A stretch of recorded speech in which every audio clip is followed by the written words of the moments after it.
muito bem-vindo, muito bem-vinda ao Bora Varejar, webcast semanal da Mercado e Consumo, que você já conhece, plataforma de varejo e consumo, fala desses assuntos no Brasil e mundo afora. Todo dia, toda hora, todo minuto no portal mercadoeconsumo.com.br, nas redes sociais, no YouTube, no seu agregador de podcasts preferido, enfim, onde você quiser saber notícias sobre esses assuntos. Lá estamos, cá estamos, a gente com mais um Bora Varejar. Eu sou a Ana Freitas, editora-chefe da plataforma. Aqui ao meu lado hoje no Bora, Gustavo Groman, nosso editor. Tudo bem, Gustavo? Tudo bem, prazer estar aqui. E você que está nos ouvindo, nos assistindo, se inscreva no canal do Bora Varejar, clique no sininho, dê like, curta, faça o que tem que fazer, que você já sabe o que tem que fazer. É um prazer estar participando de mais um episódio do Bora Varejar, Ana. Prazer é nosso e comente também, né? Sugira notícias, pautas, entrevistados aqui pra gente. É sempre muito bom ter essa troca aí com o nosso público. A gente gosta. Muito. Hoje o nosso assunto aqui é sustentabilidade e varejo de moda. Como empresas do setor estão exercendo aí, né, questões relacionadas ao tão propagado ESG na prática. Para falar disso, temos dois convidados. Um deles é o Renato Martins, gerente de sustentabilidade e comunicação corporativa do Grupo Malvi. Bem-vindo, Renato. Tudo bom? Prazer. Tudo ótimo, prazer. É uma super satisfação estar aqui podendo falar sobre esse assunto que é tão caro para mim e para o grupo, né? Então, sou responsável pelas áreas de comunicação corporativa e sustentabilidade na Malvi. Então, acho que vai ser uma troca muito rica aqui. Ansioso. Com certeza. E o Jean Rebeté, sócio-diretor da Gouveia Consulting. Tudo bem, Jean? Bem-vindo. Obrigado, Ayana, Gustavo, Renato. Prazer estar aqui com vocês. Vai ser um grande barato conhecer um pouco mais o que a Malvi está fazendo nesse segmento e o que o mercado pode se orientar e aprender com isso. Vai ser exatamente. É um tema, né, que todo mundo está atento hoje, né? Não podemos negar. Talvez nem todas as marcas estejam praticando como poderiam, como deveriam, mas no mínimo estão alertas a esse assunto. Renato, primeiro eu queria que você contextualizasse para a gente um pouco do grupo mesmo. Malvi é uma marca muito conhecida, né, dos brasileiros, de anos, de décadas. Qual é o tamanho desse grupo hoje? De que a gente está falando exatamente quando a gente fala do grupo? Bom, o grupo Malvi, antes de mais nada, né, como o assunto aqui é sustentabilidade, é um assunto que lá na Malvi é muito vivo, assim, né? Quando você está no mercado e vai para o Grupo Malvi, você percebe isso quando você chega lá. É um grupo que é motivado por relações duradouras, a gente fala lá dentro, e vivendo isso, a gente vê que há relações duradouras com os nossos associados, com os colaboradores, né? Ali no impacto que a gente tem na vida deles, com as relações prósperas com os nossos clientes, com os nossos parceiros. E também oferecer moda. Relação duradoura você tem com pessoas, negócio e planeta, a gente diz lá dentro. Então, menos impacto, você oferecer uma moda democrática. Quando a gente diz moda democrática e de baixo impacto, é o que a gente entende que faz diferença. Então, você ter um produto que tem menos impacto, mas que você consegue vender por um preço acessível para as massas.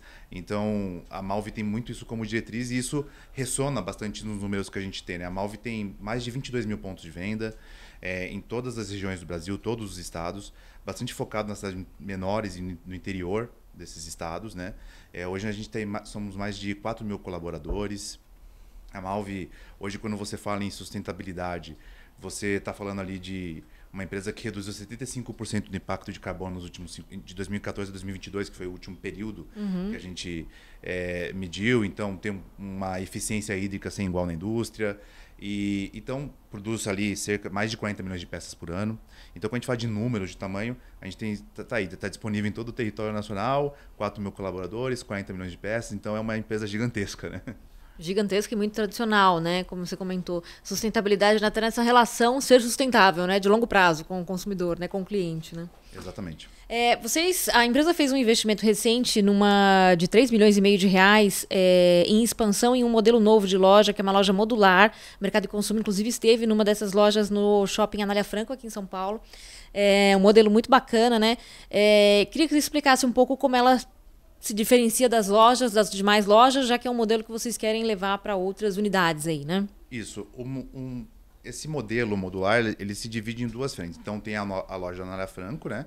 Onde você tem uma lógica modular de você poder mudar e adaptar a loja pelo tempo, então pela necessidade. Ali, vocês foram na Anália Franco, então no centro da loja você pode fazer um mini auditório, você tem no fundo da loja um espaço ali para as crianças, específico para as crianças, então você tem crianças e cuidadores, cada um ali curtindo esse tempo na loja, né? Porque é cada vez mais um centro de relação.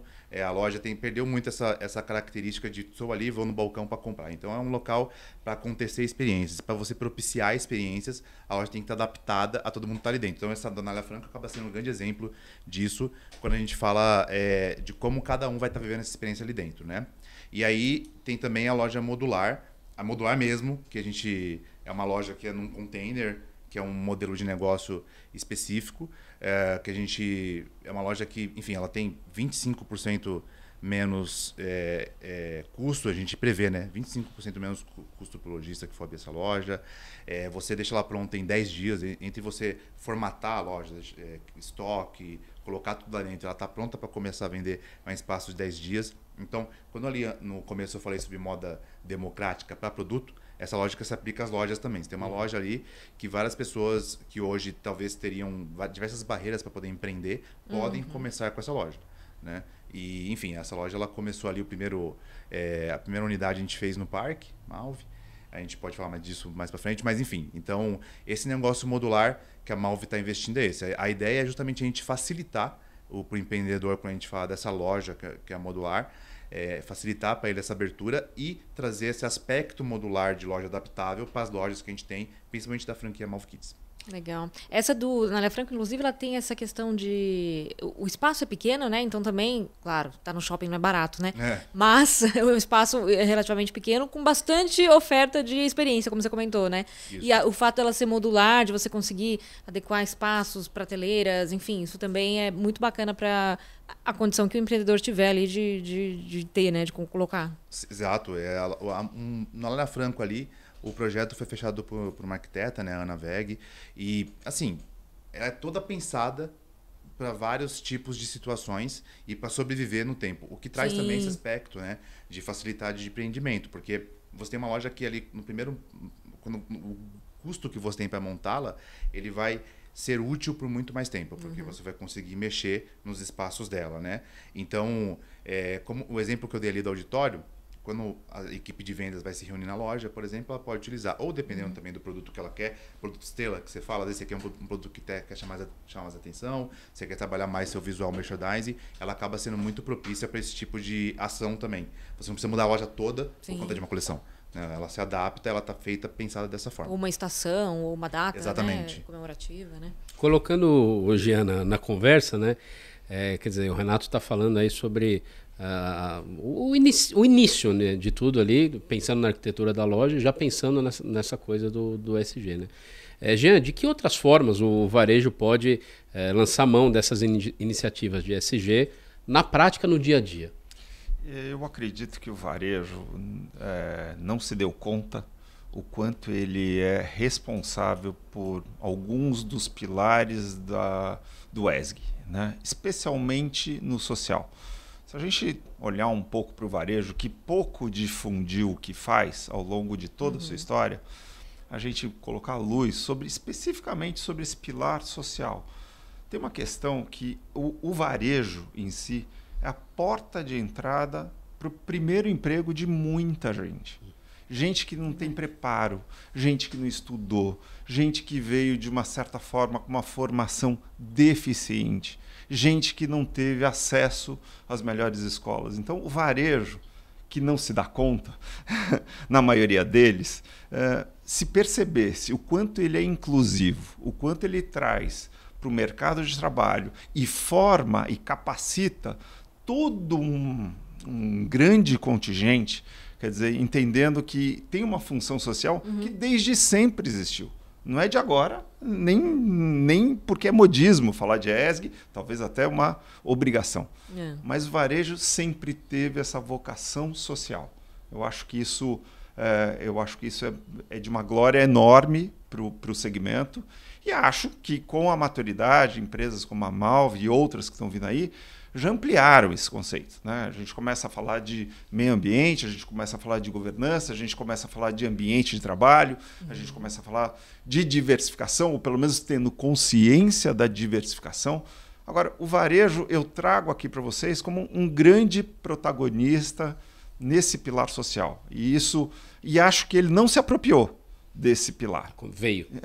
Ele está acontecendo. Mas ele não tinha percepção que ele era dono desse pilar, que talvez dos segmentos da economia, o que mais seja inclusivo, seja o varejo.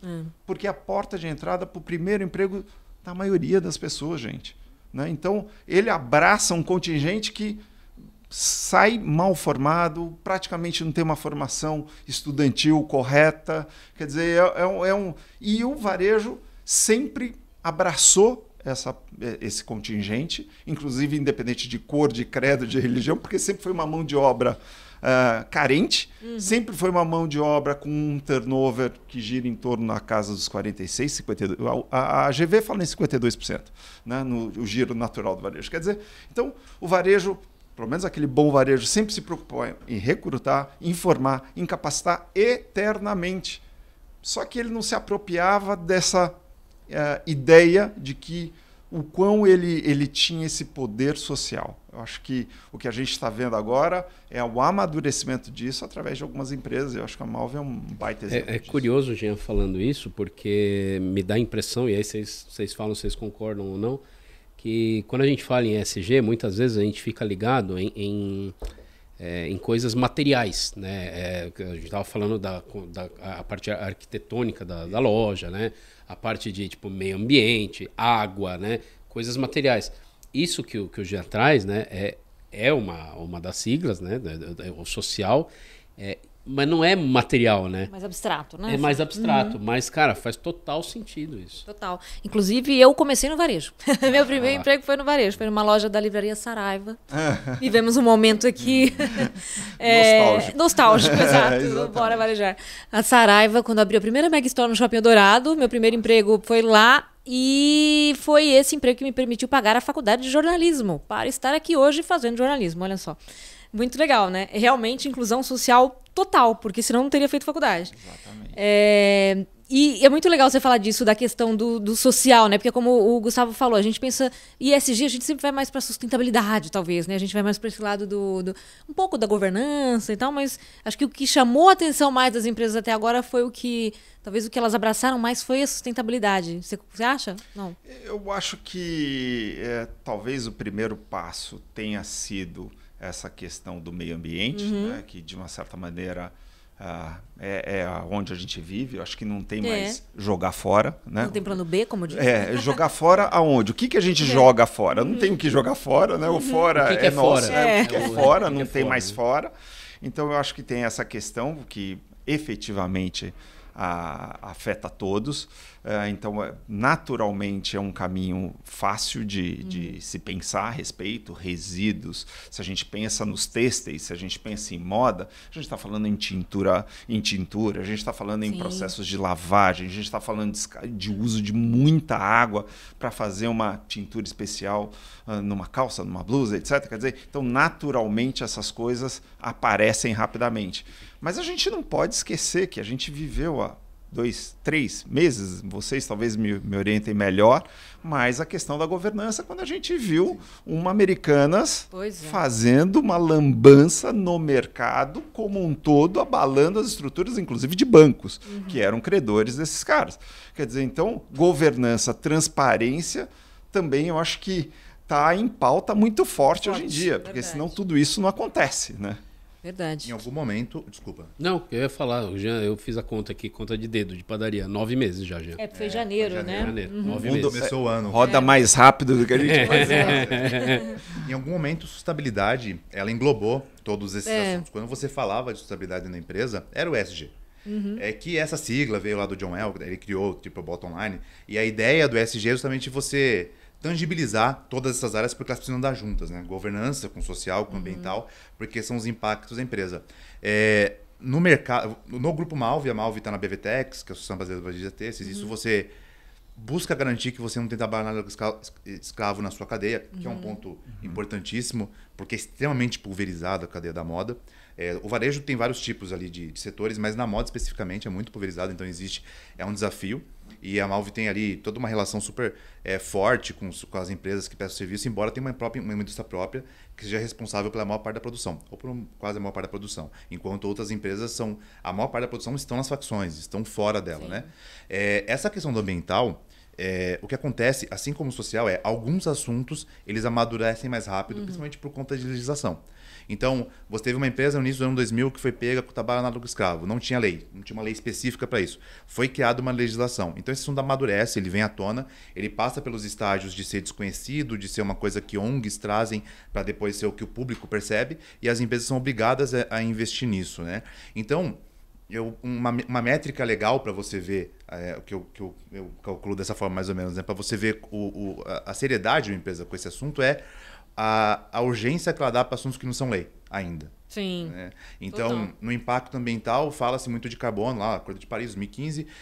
Quem começou a falar disso mais cedo por aqui, ou quem começou a olhar para isso, né? Quem começou a olhar para a eficiência hídrica antes de ser. E também para questões sociais, na questão de em todas essas, na sua cadeia, seja também diversidade, ou como você lida com os associados que trabalham na sua empresa, tudo isso que não é especificamente uma lei, uma requisição do mercado, se a empresa é transparente, você consegue saber de quando ela começou a fazer isso, né? Então, acho que é uma boa métrica que se tem para você enxergar o nível de seriedade, porque vai ter um momento que todo mundo vai estar fazendo, porque vai ser lei, vai ser obrigação, né?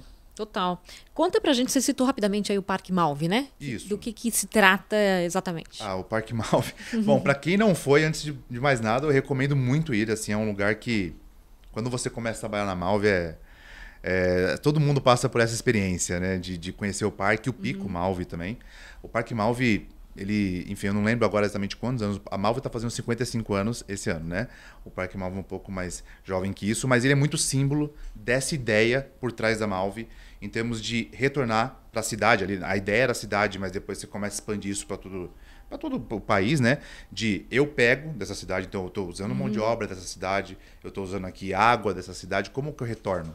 Então, eu retorno a água limpa, eu tenho um parque que é aberto para o público 24 horas, desculpa, é aberto para o público gratuitamente, né?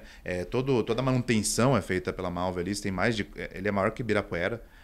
Somando o Parque Pico Malve ali, você está falando de milhões e milhões de metros quadrados que tem de área preservada e de área que você pode visitar ali, né? Tem alpacas no Pico Malve, no parque você tem pedalinho, tem rios, tem uma área verde gigantesca que você pode fazer trilhas, você tem restaurante típico, você tem enfim, você pode pegar seu final de semana todo e ir, mas ele acaba funcionando. A moda tem muito disso, uma coisa muito interessante que foi falada é justamente essa questão do varejo não tomar para si essa questão do social, né? A moda, ela trabalha muito com símbolos, né? Então, o parque acaba sendo um símbolo muito forte da Malve nessa questão de como ela lida com esse assunto de estabilidade. Porque é o que eu estava falando, é uma obrigação? Você tem um parque? Não. Né? Você manter esse parque é uma obrigação? Não. Mas é uma coisa cara para a Malve. A gente ter esse parque que ele sempre, da melhor forma, apresentável, o mais limpo possível, o mais lindo possível. Então, acho que é um símbolo muito grande desse compromisso, né, que a Malve tem. Só para situar, é Jaraguá do Sul, né? A cidade. Exatamente. Que é lá onde nasceu a Malve. Exatamente. Exatamente, né? Em Santa Catarina. E claro que ele faz parte ali do plano ESG da Malve, né? Mas também tem um olhar para isso, Renato, pensando na experiência do consumidor, de certa maneira, que não é um parque, né? Sim. Mas está associado à Malve, né? A marca. Total. É interessante, né? A gente está falando das lojas modulares agora há pouco, né? E primeiro assim, sim, tem uma questão de memória. A Malve tem uma memória afetiva muito grande, né? A gente é super orgulhoso daquele termo gostoso como um abraço, né? Que foi combinado há um tempo atrás aí e muita gente lembra.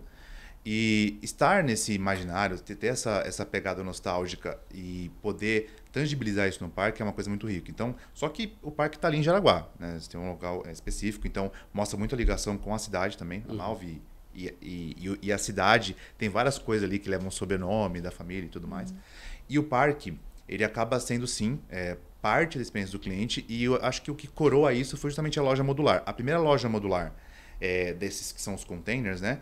A gente fez no parque, justamente porque é um símbolo, acaba sendo um símbolo dentro de um símbolo, né? Nossa primeira loja, que tem uma pegada ali super democrática, como eu disse, a ideia é que seja fácil de empreender, seja simples, seja rápido, você tem menos resíduos, porque você não está usando uma loja. Então, para você construir essa loja, para você deixar ela pronta, você tem muito menos resíduos do que uma loja normal. Quando a gente fala de impacto ambiental, talvez seja o maior, ou o menor, né? O menor impacto, a maior redução que a gente tem nessa loja, e a primeira foi feita lá. Então, você chega no parque, você faz sua visita, você passa nessa loja, você tem um contato com o que é o grupo, através dos vendedores ali, você entende essa lógica de relação que a Malve tem próxima com seus clientes, na loja ali do Parque Malve, e acaba sendo isso que você falou, uma forma que a gente encontrou de se aproximar cada vez mais do cliente. Ele está imerso na nossa história, literalmente. Exato, quando literalmente. ele visita essa loja dentro do nosso parque. Embaixo da árvore, né? Exato. Jean, passando para você também agora, falar um pouquinho de experiência, né? De tudo que ele está falando aí. E aí, até como isso se liga a essa preocupação do consumidor hoje com essas questões de ESG, né? Tem a preocupação de se oferecer uma experiência rica, uma experiência fluida, uma experiência interessante, atrativa, e também uma experiência que contemple esses propósitos que os consumidores carregam consigo, né? Eu acho que queria até tirar algumas dúvidas com o Renato, claro, que vive isso dia a dia aí, mas a gente aqui do lado da consultoria, a gente sempre percebe um país como a gente vive com carências enormes, né? Quer dizer, a gente está falando aí de 100 milhões de pessoas que praticamente têm pouco acesso ao consumo, tem uma renda discricionária muito baixa. Eu me pergunto, gostaria de perguntar para o Renato, como é que esse grupo tão grande que a gente tem no Brasil consegue ou não valorizar ações que vão muito além do discurso, né? Ações em ESG, em sustentabilidade aí como um todo, e se esse grande grupo que a gente vê que vive numa luta diária com o seu orçamento, valoriza ou não, até que ponto valoriza produtos que levam em conta a sustentabilidade. Ou esse grupo hoje, quase que pirâmide de Maslow, estou preocupado em que eu consigo consumir porque pensar em algo mais fica difícil para mim, ou eu não tenho essa informação. Então eu queria saber do Renato, inclusive, falando um pouco de experiência, porque é muito fácil falar de experiência para metade da população do Brasil. Né? Se a gente falar de 100 milhões, eu te falo um monte o que é importante, mas tem 100 milhões aí que talvez estejam alijados disso tudo. Então eu queria... E a Malve sendo democrática, e eu entendo que ela é, de fato, democrática, como é que ela lida com essa diferença e que talvez com um público que tenha necessidades mais emergenciais de suprir suas necessidades versus talvez conceitos de sustentabilidade, o quanto isso importa e eventualmente o quanto isso impacta inclusive no preço final do produto, etc. Então essa é uma dúvida que eu queria falar, lembrando de uma camada que tem necessidades muito urgentes assim. Bom, é um excelente ponto. Hoje, a maneira mais curta de responder isso que eu colocaria, que eu enxergo na Malve, é você ter uma cultura organizacional, uma cultura de empresa voltada de fato para a ESG. Porque se não for, porque o que não é cultura, você vai responder ao mercado. O que é cultura, você faz porque é sua cultura, porque é o que você acredita. E você tem as demandas que vêm do mercado e você faz porque o mercado pede, né? Então, quando a gente fala sobre estabilidade, respondendo a sua pergunta, a gente entende hoje que essa parcela a qual você se refere é o exemplo da pirâmide de Maslow que você colocou, que é ter acesso. A gente está vendo outros movimentos de grandes varejistas que estão vindo aí, trazendo preços super pequenos, que não tem uma pegada tão forte, estabilidade, e estão vendendo absurdo. E você condena isso? Quem compra? Você condena outras frentes, mas quem compra? A pessoa quer fazer parte daquilo, né? Então, eu acho que é um exemplo de como uma grande parte da população não dá valores a mais para essa questão. Todavia, a gente entende na Malve que é uma questão de educação. É uma questão de... uma pessoa... Isso, uma jornada. Não de não ter educação por comprar, mas de ser educado. O que a gente pensa? Como a gente já faz isso há muito tempo, né? Eu tenho um exemplo muito interessante. Vocês devem ouvir hoje, já devem ter ouvido esses produtos carbono neutro, né? Carbono neutro é uma coisa que começou a ficar mais forte agora, porque o Acordo de Paris, que quando você fechou ali o protocolo de Kyoto 99-2000, 2015, a questão do carbono, ninguém falava de carbono antes, né? E existe uma peça da Malve, eu tinha uma foto, inclusive, carbono neutro, 2007. Quando nem mineradora falava de carbono, né? Então o público não entendia, ninguém entendeu o que é isso, né? Eles tinham feito um inventário de carbono do parque, foi tudo correto o processo, e aquela peça entrou nisso. E o meu ponto é, então, a Malve ela sempre tentou inovar, trazer essas informações do que ela fazia dentro de casa para o cliente para agregar. Então você está comprando uma camiseta da Malve como essa básica. Ela compete com várias outras do mercado em preço. Só que ela tem uma série de iniciativas sustentáveis porque é uma indústria sustentável, porque ela foi sendo montada por décadas de forma sustentável.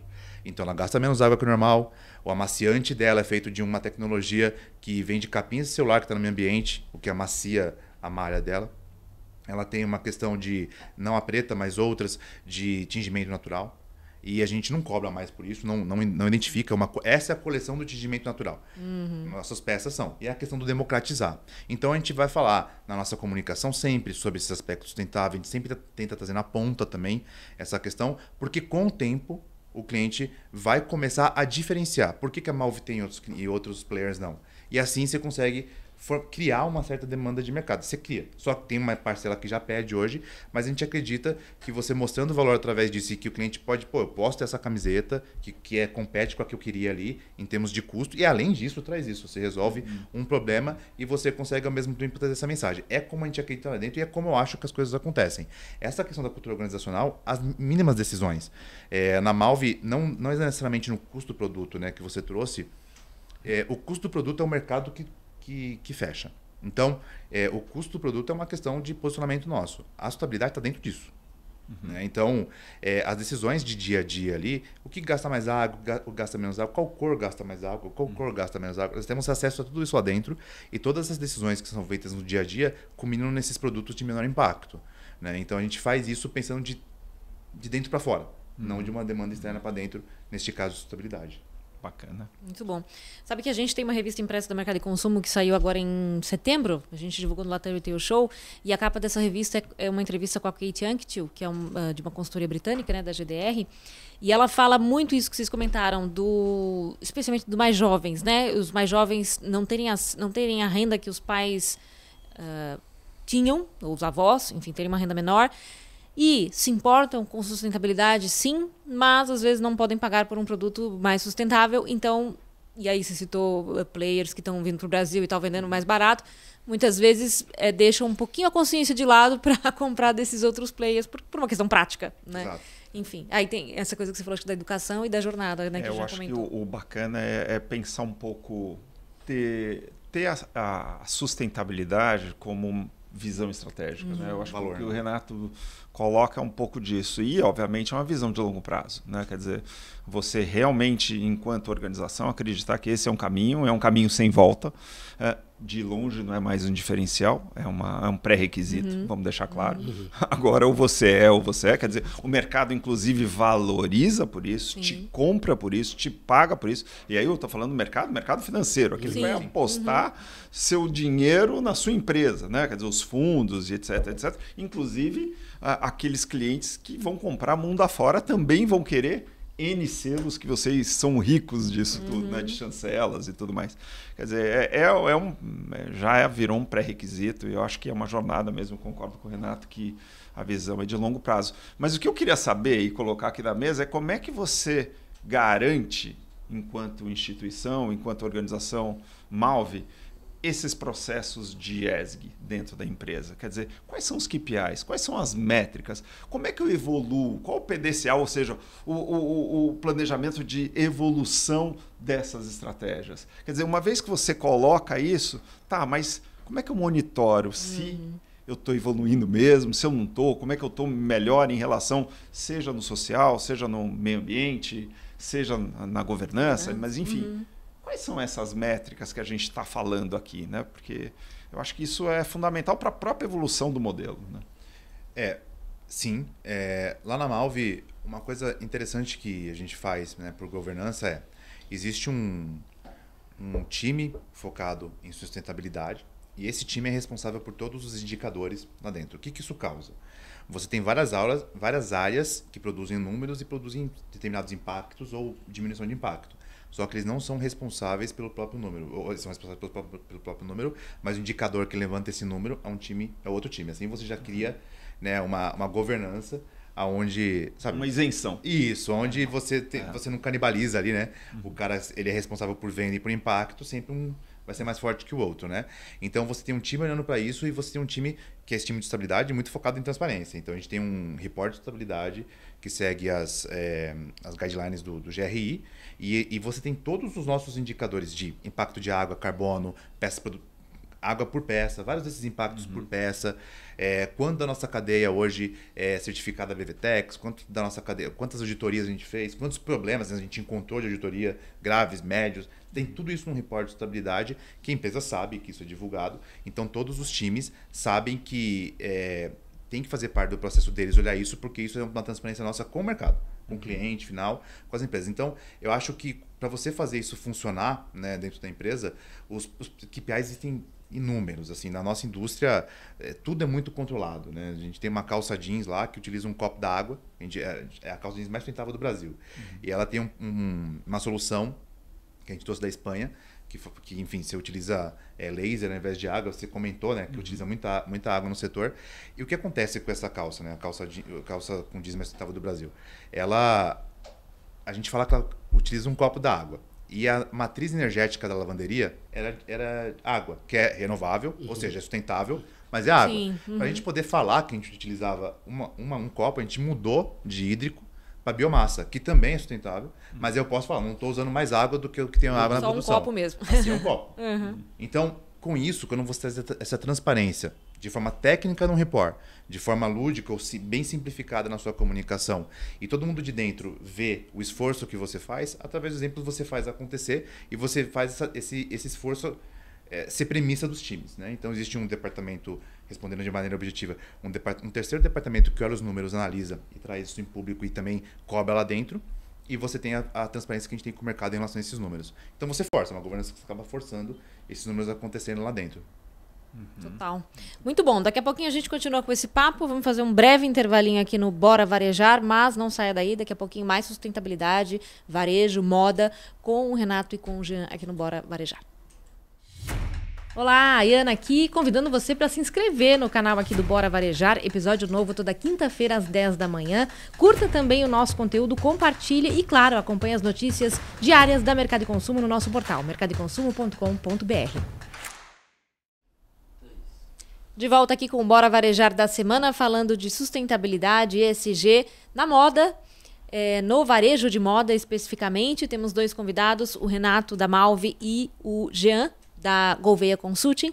Renato, você falava da questão de comunicação, né? Como é que a empresa comunica ou não, às vezes até não, as ações sustentáveis em termos de produto, por exemplo, né? Que produto usou menos água, por exemplo, na fabricação, ou uma tinta diferente. Enfim, como é que vocês determinam essa comunicação e como é que vocês imaginam que o consumidor recebe isso? Quer dizer, ele vai sendo letrado sobre a questão sustentável aos poucos? Isso. Hoje, na Malve, nós temos uma régua que ela é publicada no nosso relatório de sustentabilidade de produto sustentável. Então, a gente considera que um produto sustentável é um produto que tem ali um percentual de redução de impacto alto, mais do que 30%, seja na matéria-prima ou né, em processos industriais. Processos industriais aqui, você está falando de utilização de menos água, energia renovável dentro da sua indústria, uma soma disso tem uma redução de impacto de até 30%, no mínimo 30% desse produto, né? Com isso, você tem na Malve hoje, antes era, no último número, cerca de 89% dos produtos são considerados sustentáveis por essa régua que já é bem alta. Uma régua alta, realmente, se você comparar com até marcas que trazem sustentabilidade na sua comunicação, a régua da Malve ela é bem alta. E o que acontece com a comunicação, né? Se todos os seus produtos têm, se você comunica em todos, você entra num dilema também que acaba não tendo impacto aquela comunicação, né? Então, na Malve a gente entende que a maioria dos produtos a gente busca comunicar, nem todos chegam no produto. Então a gente tem ali uma rede social do grupo, as marcas sempre estão falando, sempre o nosso discurso está falando sobre sustentabilidade. Um melhor planeta, a gente sempre traz esse tipo de frase, porque a nossa ideia é justamente estimular quem está ouvindo a procurar. Por que eles estão falando que é melhor que o planeta? Deixa eu ver. E aí, se você for procurar, você vai achar essas informações, porque elas são ricas dentro do nosso site, dentro das nossas redes sociais. Dentro da rede social do grupo, a gente busca sempre trazer, e das marcas também, as ações como um todo. Então, reduzimos X% na produção, no uso de água nos últimos anos, X% em carbono. E quando você traz sempre isso no discurso, sempre que alguém da Malve, como eu estou aqui falando, está falando sobre Malve, está trazendo isso, a nossa ideia é que o cliente comece a se perguntar. Eu acho que é estimular ele a buscar os produtos que tem isso como diferencial, óbvio, a gente traz, né? Tem a calça jeans mesmo, que eu disse que é a mais sustentável, você tem uma junção de tecnologias de investimento para ter uma calça jeans que você usou um copo da água, foi feita por laser. A produção também de lavagem vai muito químico, né? Que você usa nessa água. Até mesmo as pessoas que participam disso sofrem, né? Os dedos, e aí tem uma questão, uma correlação com certas doenças. E você evita isso nesse processo que a gente faz dentro dessa calça. E aí você traz toda essa comunicação embutida nela, né? Embarcada no produto. Mas, na maioria dos outros produtos que a gente traz, como essa camiseta básica, você tem aqui, a gente entende que quem está comprando vai em algum momento perguntar, pô, estou comprando um grupo Malve, então estou pegando uma camiseta automaticamente de menor impacto, né? Então a comunicação, ela vai nesses dois caminhos. A gente embarca no que é mais estruturado e naquilo que está nessa regra de sustentabilidade, mas são as ações que a gente faz no dia a dia, a gente costuma comunicar de maneira mais generalizada. Ô, Renato, você falou de redes sociais, né? E assim, é um momento que o ESG está aí em alta, né? Como o Jean falou no começo, né? Não é mais um diferencial, é uma obrigação, né?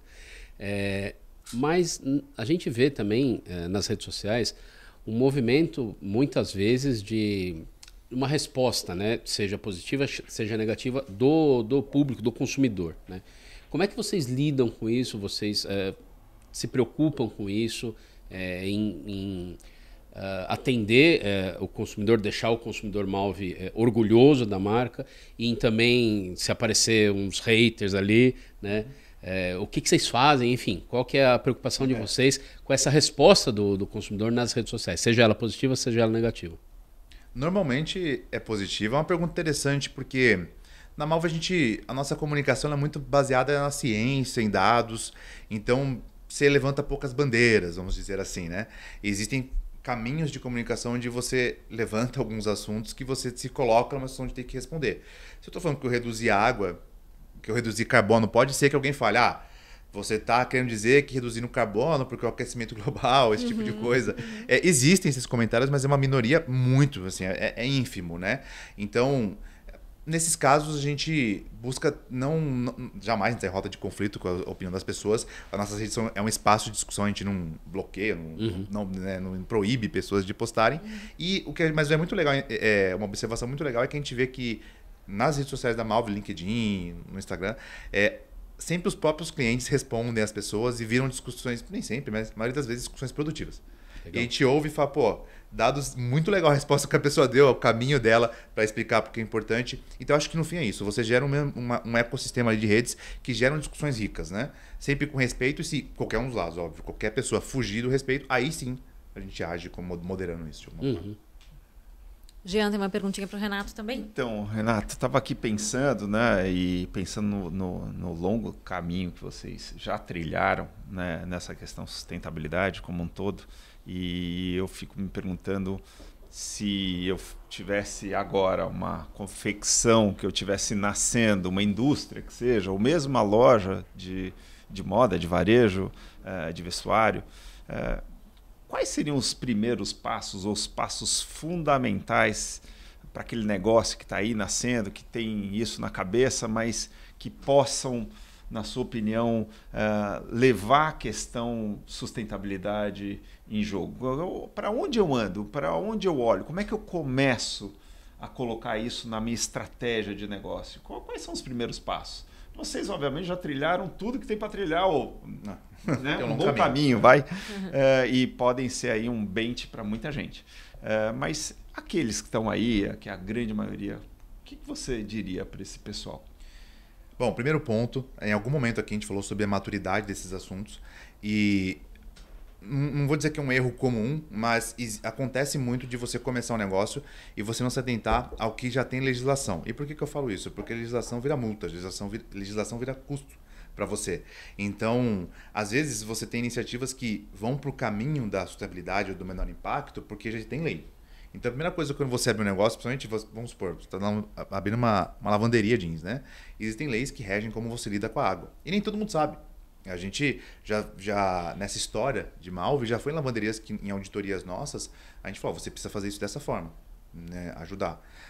Você precisa se adequar desse jeito para você poder fornecer para a gente, porque a gente também responde pela nossa cadeia, mas para você não ter multas. E quando você está... Então, passada essa questão de legislação de lei, eu acredito que o segundo ponto é você realmente... Hoje existe muito conhecimento, né, assim, disponível por aí. Então, é você buscar ali quais marcas você respeita nesse aspecto. E aí é uma pesquisa profunda e ver como que essas marcas tratam sustentabilidade. Por que eu estou falando isso?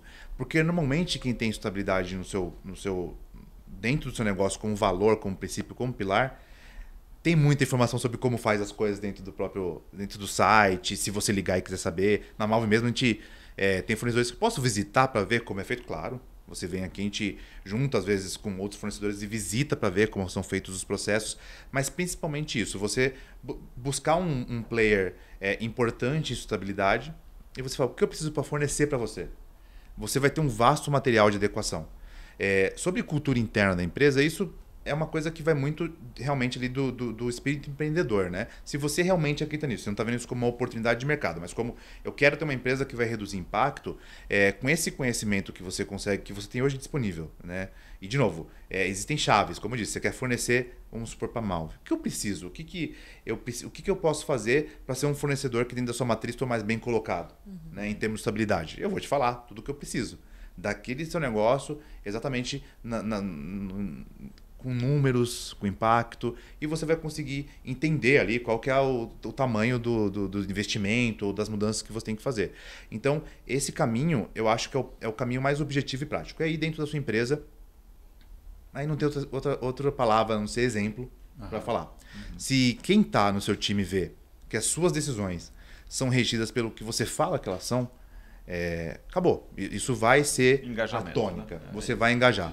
Agora, se a pessoa, você fala, você expressa no seu marketing que você é sustentável, você vai apresentar seu produto como sustentável, e lá dentro alguém vê que o custo mudou um pouco daquela matéria-prima sustentável, você já muda para que tenha mais impacto porque 30 centavos, isso manda uma mensagem.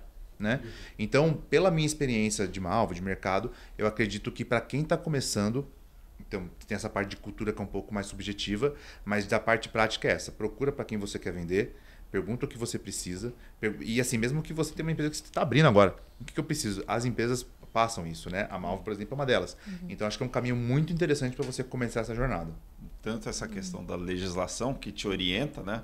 E você seguir a legislação, que isso é outra coisa, né? Quer dizer, segue a legislação, que isso pode te gerar bons negócios à frente.